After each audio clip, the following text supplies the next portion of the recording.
திருச்சிற்றம்பலம். தென்னாருடைய சிவனை போற்றி, எந்நாட்டவருக்கும் இறைவா போற்றி. அனைவருக்கும் வணக்கம். நாம் இன்னைக்கு 2025ஆம் ஆண்டு மே மாதம் 14ஆம் தேதி மாறக்கூடிய குரு பெயர்ச்சியினுடைய பலன்களை பற்றி தான் பார்க்க போகிறோம். அதற்கு முன்னாடி நம்மளுடைய சேனலை சப்ஸ்கிரைப் பண்ணிக்கோங்க. மே மாதம் 14ஆம் தேதி குரு பகவான் ரிஷப ராசியிலிருந்து மிதுன ராசிக்கு பயிற்சி ஆகிறார். 5 ராசிகளுக்கு மிகப்பெரிய யோகத்தை வாரி வழங்க போறார். அதில் பார்த்துட்டிங்கன்னா உங்களுக்கு துலாம், தனுசு, கும்பம், ரிஷபம் மற்றும் சிம்மம் இந்த 5 ராசிகளுக்கு மிகப்பெரிய அதிர்ஷ்டங்களையும், மீதி இருக்கக்கூடிய ராசிகளுக்கு ஒரு மத்தியமமான ஒரு அமைப்பையும் நிச்சயமாக ஏற்படுத்தி கொடுப்பாரு அப்படிங்கிறது உண்மை. குரு அப்படின்னு சொல்லக்கூடியவர் முழுக்க முழுக்க அவர் ஒரு சுப கிரகம். யாருக்கும் பெரிய அளவுக்கு கெடுதலை செய்வதில்லை. 6ஆம் இடத்துல, 8ஆம் இடத்துல, 12ஆம் இடத்துல மறைந்தாலும் கூட ஒரு பிரச்சனைகளை கொடுத்து பின்பு நன்மைகளை கொடுப்பார் அப்படிங்கிறத உண்மையை தவிர, குருவை பொறுத்த வரைக்கும் குரு பயிற்சி ஆகிறாரு அப்படின்னாலே அதீத நன்மைகளை தான் நமக்கு தரப்போகிறார் அப்படிங்கிறத நம்ம மனசுல நினைச்சுக்கணும். அடுத்தது பாருங்க, மிதுன ராசிக்கு மட்டும் என்ன பண்ணுவாருன்னா, உங்க ராசிக்குள்ள வரும் பொழுது உங்களுடைய கெட்டது எல்லாத்தையுமே விலக்கி, கெட்ட சேர்க்கைகள், கெட்ட நண்பர்கள், கெட்ட தொடர்புகள் எல்லாத்தையுமே விலக்கி உங்களுக்கு நன்மைகளை மட்டுமே பெற்றுக் கொடுப்பார் அப்படிங்கிறது தான் இந்த குரு பயிற்சியினுடைய முழு பலன் ஆகும். அதே போல குரு ஒரு இடத்துக்கு மாறும் பொழுது அந்த வீட்டினுடைய அந்த கிரக நிலைகள், அது மட்டும் இல்லாம அந்த துறைகள் எல்லாமே புகழடையும், பெயர் வாங்கும். அதே போல அதுல கூடிய திறமைகள் மூலமாக பரிசுகளும் பாராட்டுகளும் கிடைக்கும் அப்படிங்கறத பாத்துக்கலாம். ஜாதகத்துல உங்க ஜாதகம் எப்படி வேணா இருந்துட்டு போகலாம், என்ன தசாபுத்திகள் வேணா நடக்கலாம், என்ன மாதிரி விஷயங்கள் இருந்தாலும் கூட குரு மிதுன ராசிக்கு வரும் பொழுது புதன் சார்ந்த விஷயங்கள் எல்லாமே பிரபலம் அடைவீங்க அப்படிங்கறத உண்மை. அது நான் என்னென்ன துறைகள்னு சொல்றேன், அந்த துறைகள்ல நீங்க இருக்கீங்களா அப்படிங்கறத பாருங்க. அதுல கல்வித்துறை, ஸ்கூல் சம்பந்தப்பட்ட விஷயங்கள், இன்ஸ்டிடியூட் சம்பந்தப்பட்டது, காலேஜ் சம்பந்தப்பட்ட கல்வித்துறைகள் அனைத்துமே பிரபலமாகும். தபால் துறை, தகவல் தொடர்பு துறைகள், சுற்றுலாத்துறை, போக்குவரத்து துறை, கம்ப்யூட்டர் சார்ந்த துறைகள், பினான்ஸ் சம்பந்தப்பட்டது, ஐடி துறை சம்பந்தப்பட்டது, புதிய புதிய கண்டுபிடிப்புகள் சம்பந்தப்பட்டது, ஜோதிடம், ஆன்மீகம் சம்பந்தப்பட்டது, கலைகள் சம்பந்தப்பட்டது, அதிலே கலைகளிலும் முக்கியமானது நகைச்சுவைகள் சம்பந்தப்பட்டது, திருநங்கைகள் சம்பந்தப்பட்டது. இது எல்லா துறையிலும் இருக்கக்கூடியவர்களும் பிரபலம் ஆவாங்க. அதே போல இந்த துறையில் இருக்கக்கூடியவர்களுடைய வீட்லையும் சுப நிகழ்ச்சிகள், திருமணம் சார்ந்த விஷயங்கள், நீங்க என்னெல்லாம் சக்சஸ் பண்ணணும், டிரான்ஸ்பர் ஆகணும், என்ன மாதிரி நீங்க உங்களுக்கு சாதகமான ஒரு நற்பலன்கள் வேண்டும் அப்படின்னு நினைக்கிறீங்களோ அது எல்லாமே நடக்கும். இது குறிப்பிட்டு துலாம், தனுசு, கும்பம், ரிஷபம், சிம்மம் அப்படின்னு இருக்கக்கூடிய ராசிகளாக இருந்தால் இன்னும் நான் சொல்வதை விட மிகுந்த நற்பலன்கள் அப்படிங்கிறது நிச்சயமாக கிடைக்கும் அப்படிங்கிறதுல மாற்றுக்கிறதே கிடையாது. அடுத்தது இது சார்ந்த துறைகள் மட்டும் இல்லாம இந்த ராசியில் இருக்கக்கூடிய உங்க ஜாதகத்தை எடுத்து பார்த்தீங்கன்னாலே தெரியும். உங்க ராசியில நான் சொன்ன 5 கட்டத்திற்குள்ள எந்த கிரகங்கள் இருந்தாலும் அந்த கிரகங்களுக்கு உண்டான வளர்ச்சியும் நிச்சயமாக கிடைக்கும். அது நான் என்னென்ன அப்படிங்கிறத நான் சொல்ல போறேன். இப்போ முதல்ல குரு ஒரு இடத்தில் இருந்தால் என்ன பலன்களை கொடுப்பார், அவர்களுடைய பார்வைக்கு என்ன பலன் அப்படிங்கிறதை பார்க்கலாம். அடுத்தது அந்த கிரக நிலைகளுக்கு என்ன பலன் அப்படிங்கிறதை பார்க்கலாம். நாம எல்லாரும் கேட்டதற்கு இணங்க பரிகார வகுப்பு அப்படிங்கிறத நம்ம ஒன்று எடுத்துக்கிட்டு இருக்கிறோம். அது கீழே டிஸ்கிரிப்ஷன் பாக்ஸ்ல வாட்ஸ்அப் லிங்க் கொடுத்துருக்கிறோம். இது ரொம்ப எளிமையான விஷயங்கள், பொதுவான பரிகாரங்களாக, வழிபாடுகளாக இல்லாம அனைத்துமே கோவில் வழிபாடுகள், நீங்களே செய்து கொள்ளக்கூடிய ஒரு எளிமையான பரிகார வகுப்பு இது. இதுல 60க்கும் மேற்பட்ட நீங்களே தெரிந்து கொண்டு எளிமையாக செய்யக்கூடிய ஒரு விஷயங்களாக இருக்கும். இது ஜோதிடர்களுக்கு உண்டான சூட்சமமான பரிகார வகுப்பு. இதை நான் இப்போ உங்களுக்கு தரப்போற விருப்பம் இருக்கக்கூடியவர்கள் கீழே இருக்கக்கூடிய வாட்ஸ்அப் லிங்க்ல ஜாயின் பண்ணிக்கோங்க. இப்போ நாம ஒவ்வொரு ராசிக்கும் இந்த குரு பயிற்சி மூலமாக என்னென்ன நடக்கும் அப்படிங்கறத நம்ம பார்க்கலாம். மிதுன ராசிக்கு உண்டான குரு பயிற்சி பலன்கள். மிதுன ராசியை பொறுத்த வரைக்கும் பார்த்துட்டீங்கன்னா உங்க ராசிக்குள்ள குரு இருக்கிறார். எப்பொழுதுமே முழு சுபகிரகமான குரு பகவான் ராசிக்குள்ள வரும் பொழுது நம்முடைய கெட்ட விஷயங்களை, கெட்ட தொடர்புகளை, கெட்ட நபர்களுடைய எல்லா கான்டாக்டும் உங்களுக்கு விலகிவிடும். ஏன்னா குரு அப்படின்னு சொல்லக்கூடியவர் தெய்வத்தன்மை கொண்டவர், நல்ல விஷயங்களை மட்டுமே நமக்கு கொடுக்கக்கூடியவர், யோகத்தை கொடுக்கக்கூடியவர், பணவரவு, நகை, இதெல்லாமே குருதான். அப்ப இதெல்லாமே உங்களுக்கு தேடி வரும். உங்களுக்கு தெரியாம யாராவது துரோகம் பண்ணிட்டு இருக்காங்க, அவங்கள உங்களால கண்டுபிடிக்க முடியல அப்படின்னாலும் கூட இந்த மிதுன ராசிக்காரர்களுக்கு எல்லாமே பார்த்துட்டீங்கன்னா இப்ப குரு உள்ள என்ட்ரி ஆன உடனே அது எல்லாமே தானா விலகிடும். கெட்ட நபர்கள் மட்டும் இல்ல, வேற ஏதாவது ஒரு தெரியாத ஒரு கெட்ட நெகட்டிவான விஷயங்கள் இருந்தாலும் கூட அது எல்லாமே விலக்கி கொடுத்துருவார். இது வந்த உடனே முதல்ல செய்யக்கூடிய ஒரு வேலை.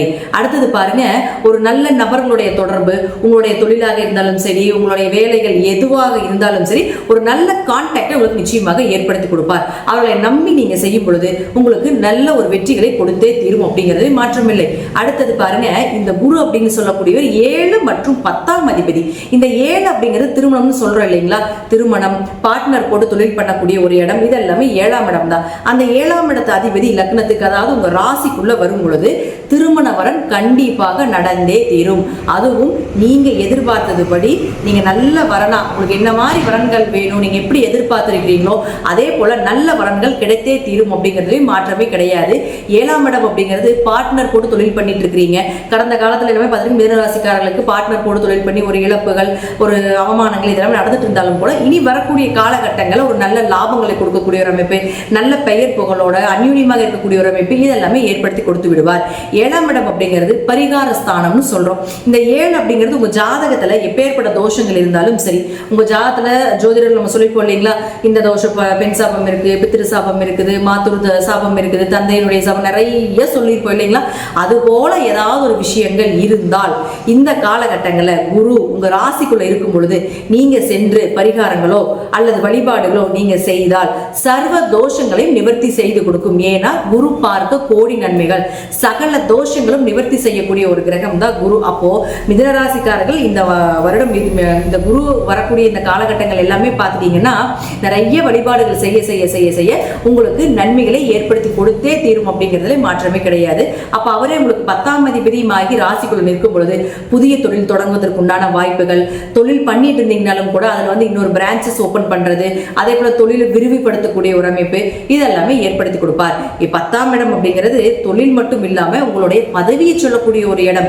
அப்போ அரசியல்வாதிகளா இருக்கிறீங்க, ஏதாவது ஒரு நல்ல பதவியிலிருந்து இன்னொரு பதவிக்கு போகணும், ஒரு டிரான்ஸ்பர் கிடைக்கணும் அப்படின்னு நீங்க நினைச்சீங்கன்னா நிச்சயமாக நல்ல பதவிகள் கிடைக்கும், எதிர்பார்த்த பதவிகள் கிடைக்கும், பெயர் புகழ் கிடைக்கும், டிரான்ஸ்பர் கிடைக்கும், ப்ரமோஷன் கிடைக்கும். நீங்க இருக்கின்ற இடத்திலிருந்து ஒரு ஸ்டேஜ் அப்படிங்கிறது நிச்சயமாக ஏற்படுத்தி கொடுப்பார். அடுத்த படிக்குண்டான வாய்ப்பை இந்த மிதுன ராசிக்கு நிச்சயமாக ஏற்படுத்தி கொடுப்பார். 10ஆம் இடங்கிறது கர்மஸ்தானம்னு சொல்றோம். உங்களுடைய முற்பிரிவினுடைய நல்ல கர்மாவா தீய கர்மாவா அப்படிங்கிறது 10ஆம் இடத்தை பார்த்தா நம்ம தெரிஞ்சுக்கலாம். அப்போ அந்த கர்மாவை இந்த காலகட்டங்கள்ல நீங்க கழிக்கும் பொழுது உங்களுக்கு நல்ல தீய கர்மா விலகி நல்ல கர்மா அப்படிங்கிறது வேலை செய்யறதுக்கு ஆரம்பிக்கும் அப்படிங்கிறதுல மாற்றம் இல்லை. அடுத்தது இது எல்லாமே நம்ம வந்து குரு 7 10ஆம் அதிபதியாகி லக்னத்தில் இருந்தாலும் குரு ராசிக்குள்ள இருந்தாலும் என்ன இது மிதுன லக்னத்துக்கும் பொருந்தும் மிதுன ராசிக்கும் பொருந்தும். அப்போ இப்படி எல்லாம் இருந்தா என்ன நடக்கும் அப்படிங்கிறதையும் நம்ம பார்த்துட்டோம். அடுத்தது நான் சொல்லியிருக்கக்கூடிய இந்த ஸ்டார் போட்டிருக்கக்கூடிய கட்டங்கள்ல ஸ்கிரீன்ல பாத்தீங்கன்னாலே உங்களுக்கு தெரியும். இந்த ஸ்டார் போட்டிருக்கக்கூடிய கட்டங்கள்ல உங்க ஜாதகத்துல என்னென்ன கிரகங்கள் இருக்கு அப்படிங்கிறத பாருங்க. அதெல்லாம் இருந்தால் நிச்சயமாக இந்த வருடம் இது நடந்தே தீரும். முதல்ல புதன் யாரு உங்களுக்கு 1 மற்றும் 4ஆம் அதிபதி. இந்த ஸ்டார் போட்டிருக்கக்கூடிய கட்டங்கள்ல எங்க புதன் இருந்தாலும் பெயர் புகழ் மதிப்பு மரியாதை, அதே போல பார்த்துட்டீங்கன்னா நீங்க இருக்கின்ற இடத்திலிருந்து ஒரு நல்ல புகழின் உச்சிக்கு கொண்டு போகக்கூடிய ஒரு அமைப்பு இதெல்லாமே ஏற்படுத்தி கொடுப்பார். அதே போல 5 ராசி கட்டங்கள் சொன்னோம் இல்லைங்களா, இந்த ராசி கட்டத்துக்குள்ள உங்க ஜாதகத்துல என்னென்ன கிரகங்கள் இருக்குன்னு பாருங்க. அந்த கிரகம் இருந்தால் நான் சொல்வது கண்டிப்பாக இந்த வருடம் நடந்தே தீரும். முதல்ல உங்களுக்கு இது மிதுன லக்னத்துக்கும் எடுத்துக்கலாம்னு சொல்லியிருக்கேன், மிதுன ராசிக்கும் எடுத்துக்கலாம். 1 மற்றும் 4ஆம் அதிபதியான புதன் இந்த ராசி கட்டத்தில் இருந்தால் நிச்சயமாக உங்களுக்கு பண வரவு உண்டு. பெயர் புகழ் மதிப்பு மரியாதை, பெரிய மனிதர்களுடைய தொடர்பு, பெரிய கான்டாக்ட் எல்லாமே நிச்சயமாக உங்களை தேடி வரும். கெட்ட சகவாசங்கள் விலகும். நல்ல நண்பர்களுடைய தொடர்புகளை ஏற்படுத்தி கொடுக்கும். நல்ல படிப்பு, நல்ல நாலேஜ், புதிய விஷயங்களை கண்டுபிடிக்கக்கூடிய ஒரு அமைப்பு இதெல்லாமே ஏற்படுத்தி கொடுத்து விடுவார். வீடு மனை இடம் வாங்கக்கூடிய ஒரு அமைப்பு, அதே போல வண்டி வாகனங்கள் புதிதாக வாங்கக்கூடிய ஒரு அமைப்பு, ஆரோக்கியம் சிறப்பாக இருக்கிறது, தாய் மூலமாக உதவிகள் கிடைப்பது, உறவினர்கள் மூலமாக உதவிகள் கிடைப்பது இதெல்லாமே ஏற்படுத்தி கொடுத்து விடுவார். உங்களுக்கு பல நாள நோய் இருந்தாலும் கூட ஒரு நல்ல மருத்துவர் அமைவதற்குண்டான வாய்ப்பு இதெல்லாமே ஏற்படுத்தி கொடுத்து விடுவார். அடுத்தது சூரியன். இந்த சூரியன் இந்த கட்டங்களில் இருந்து விட்டால் முயற்சிகள் கைகூடுவது, தைரியம் அதிகமாவது, உங்க இளைய சகோதரர்கள் மூலமாக உங்களுக்கு உதவிகள் கிடைப்பது, விஜய வீரிய ஸ்தானம்னு சொல்றோம், நிறைய கான்டாக்ட் கிடைப்பது, அதே போல பாருங்க எங்க போனாலும் வெற்றி வாகை சூடக்கூடிய ஒரு அமைப்பு இதெல்லாமே ஏற்படுத்தி கொடுப்பார். காரிய ஜெயங்கள் உண்டாவது இதெல்லாமே உண்டு. அடுத்தது பாருங்க சுக்கிரன். இந்த சுக்கிரன் சொல்லக்கூடியவர் உங்களுடைய ராசிக்கு 5 மற்றும் 12ஆம் அதிபதி. இவர் வந்து இந்த ராசி சக்கரத்தில் இருந்து விட்டால் கண்டிப்பாக உங்களுக்கு குழந்தை பிறந்தே தீரும். உங்களுடைய அதிர்ஷ்டங்கள் மிகப்பெரியதாக ஏற்படுத்தி கொடுக்கறதுக்குண்டான வாய்ப்புகள் உண்டு. ஜாதகத்துல எப்பேற்பட்ட அதிர்ஷ்டங்கள் யோகங்கள் இருந்தாலும் 5ஆம் இடம் வலுத்தால் மட்டும்தான் அந்த அதிர்ஷ்டங்கள் எல்லாமே வேலை செய்யும். அப்போ இந்த லாட்டரி, ஷேர் மார்க்கெட் யோகம் இதெல்லாம் நம்ம சொல்றோம் இல்லைங்களா, இதெல்லாமே 5ஆம் இடம் வலுவாக இருந்தால் மட்டும்தான் அதன் மூலமாக நமக்கு லாபங்கள் கிடைக்கும். அப்போ இந்த சுக்கிரன் இந்த குருவினுடைய பார்வையில் வரக்கூடிய காலகட்டங்களில் நிச்சயமாக வீட்டில் குழந்தை மழலை செல்வங்கள் ஏற்படுவது, குழந்தையே இல்லாமல் இருந்தீங்கனாலும் கூட நிச்சயமாக குழந்தை பிறப்பதற்குண்டான வாய்ப்புகள், குலதெய்வத்துடைய அருள் கிடைப்பது, குலதெய்வமே தெரியல அப்படின்னு நீங்க நினைச்சிட்டு இருந்தீங்கன்னா கூட குலதெய்வம் கண்டுபிடிப்பதற்குண்டான வாய்ப்பு இதெல்லாமே ஏற்படுத்தி கொடுத்து விடுவார். அடுத்தது பாருங்க, உங்களுக்கு அவரே 12ஆம் அதிபதியும் ஆகிறதுனால பயணங்கள் மூலமாக லாபங்கள் கிடைப்பது, பயணங்கள் மூலமாக வெற்றிகள் கிடைப்பது, கணவன் மனைவிக்குள்ள அந்யூன்யமாக வாழ்வது, தொலை தூர தொடர்புகள், இம்போர்ட் எக்ஸ்போர்ட் பிசினஸ் பண்ணக்கூடிய ஒரு அமைப்பு, தீர்த்த யாத்திரை, குடும்பத்தோடு சென்று வரக்கூடிய ஒரு அமைப்பு, குடும்ப ஒற்றுமை இதெல்லாமே சிறப்பாக இருக்கும். அடுத்தது செவ்வாய். இந்த செவ்வாய் யாருன்னு பார்த்தீங்கன்னா உங்களுடைய ராசிக்கு 6 மற்றும் 11ஆம் அதிபதி. இந்த 5 ராசி சக்கரத்தில் எங்க இருந்து கொண்டாலும் உங்களுக்கு கடன் அப்படிங்கிறது விலகுவதற்குண்டான வாய்ப்பு, கடன் அடைக்கிறதுக்குண்டான வாய்ப்பு, எப்பேற்பட்ட கடனாக இருந்தாலும் ஒன் ஆஃப் த பகுதி நிச்சயமாக அடைத்தே தீரணும் அப்படிங்கிறது இந்த குரு பயிற்சி மூலமாக நடந்தே தீரும். அடுத்தது பாருங்க, நோய் விலகுவதற்குண்டான வாய்ப்பு, நல்ல மருத்துவர் கிடைப்பதற்குண்டான வாய்ப்பு.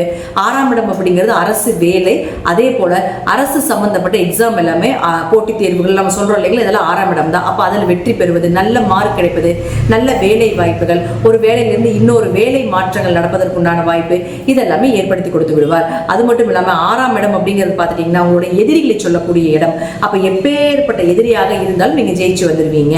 அடுத்து அவரே 11ஆம் அதிபதியும் ஆகிறார். இந்த 11ஆம் அதிபதி அப்படின்னு சொல்லக்கூடிய செவ்வாய் இந்த இடத்தில் இருந்து விட்டால் அதீத லாபங்கள், எதிர்பார்த்ததை விட மிகப்பெரிய லாபங்கள் கிடைப்பதற்குண்டான வாய்ப்புகள். அதே போல பார்த்துட்டீங்கன்னா உங்களுடைய ஆசைகள் எல்லாமே நிறைவேற்ற வேண்டிய ஒரு சூழ்நிலைகள், ரொம்ப குடும்ப தேவைகள், குடும்பத்துக்காக இது வாங்கணும்னு நினைக்கிறீங்க, கிடைக்கவே மாட்டேங்குது, அது வாங்கறதுக்குண்டான ஒரு சூழ்நிலைகளே இல்லை அப்படின்னாலும் கூட இந்த காலகட்டங்கள் குடும்ப தேவைகளை பூர்த்தி செய்வதற்குண்டான வாய்ப்புகள் இதெல்லாமே ஏற்படுத்தி கொடுப்பார். 11ஆம் இடம் அப்படிங்கிறது அபிலாசைகள்னு சொல்லுவோம். நிறைவேறாத ஆசைகள், பெரிய பெரிய ஆசைகள் எல்லாமே நீங்க நினைத்ததை போல நடந்தே தீரும், அல்லது அதை விட பல மடங்காக கிடைக்கும் அப்படிங்கிறதுல மாற்றம் இல்லை. அடுத்தது சனி பகவான். இந்த சனி பகவானை பொறுத்த வரைக்கும் பார்த்துட்டீங்கன்னா உங்களுடைய ராசிக்கு 8 மற்றும் 9ஆம் அதிபதி. அவர் இந்த ராசி சக்கரத்தில் இருந்து விட்டால், ஸ்டார்ட் போட்டிருக்கக்கூடிய ராசி கட்டங்களில் இருந்து விட்டால் கண்டங்கள் விலகும், ஆயுள் சார்ந்த விஷயங்கள் கொஞ்சம் அதிகரிக்கும். அதே போல திடீர் வருமானங்கள், திடீர் பணவரவு, திடீர் அதிர்ஷ்டங்கள் இதெல்லாமே 8ஆம் இடம் தான். உயிர் சொத்து இதெல்லாமே 8ஆம் இடம் தான். அப்போ இதெல்லாமே கிடைப்பதற்குண்டான வாய்ப்பையும் ஏற்படுத்தி கொடுப்பார். அவரே உங்களுக்கு 9ஆம் அதிபதியும் ஆகிறதுனால அப்பாவினுடைய ஆரோக்கியம் சிறப்பாக இருப்பது, அப்பா மூலமாக உதவிகள் கிடைப்பது. 9ஆம் இடங்கிறது பூர்வீகம், பூர்வீகம் சார்ந்த சொத்துக்கள் சொல்றோம். அப்போ பூர்வீக சொத்துக்கள் கிடைப்பது. இந்த டைம்ல நீங்க பூர்வீகம் சார்ந்த விஷயத்தை பத்தி நீங்க பேசினீங்கன்னா உங்க அப்பா அது உங்களுக்கு சாதகமாக ஏற்படுத்தி கொடுப்பார். அதே போல பாருங்க, 9ஆம் இடங்கிறது உயர்கல்வி சார்ந்த விஷயத்தை சொல்றது.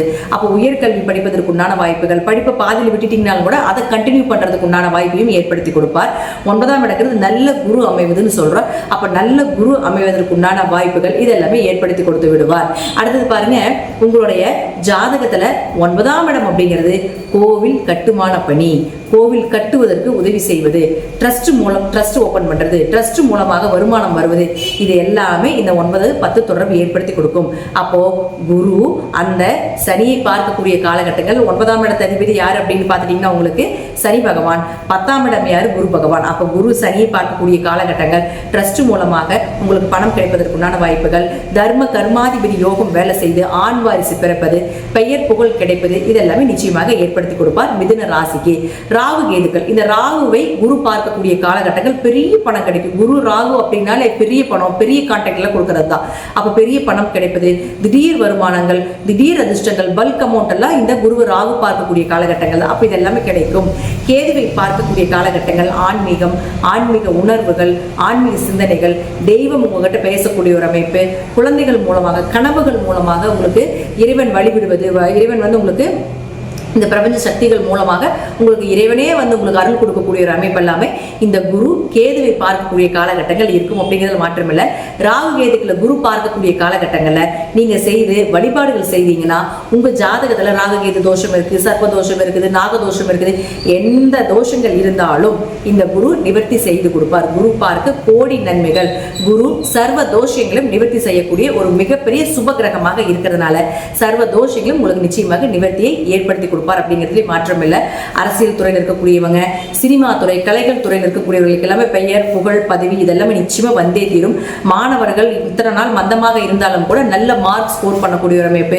விளையாட்டு துறையில் இருக்கக்கூடியவர்களுக்கு இவங்களுக்கு எல்லாத்துக்குமே பார்த்தீங்கன்னா நல்ல ஒரு மார்க் ஸ்கோர் பண்ணி ஒரு நல்ல அவார்டு கிடைப்பது, அடுத்த படிப்புண்டான ஒரு ஸ்டேஜுக்கு போகக்கூடிய அமைப்பு இதெல்லாமே ஏற்படுத்தி கொடுப்பார். விவசாயிகளுக்கு பார்த்தீங்கன்னா நல்ல விளைச்சல் கிடைப்பது, நல்ல ஒரு அமைப்பு. அதாவது நீங்க இப்போ போட்டிருக்கிற விளைச்சலோட நல்ல விளைச்சல் மூலமாக உங்களுக்கு பட வரவு லாபங்கள் ஏற்படுத்தி கொடுக்கக்கூடிய அமைப்பையும் இந்த குரு உங்களுக்கு நிச்சயமாக ஏற்படுத்தி கொடுப்பார் அப்படிங்கிறதுல மாற்றம் கிடையாது.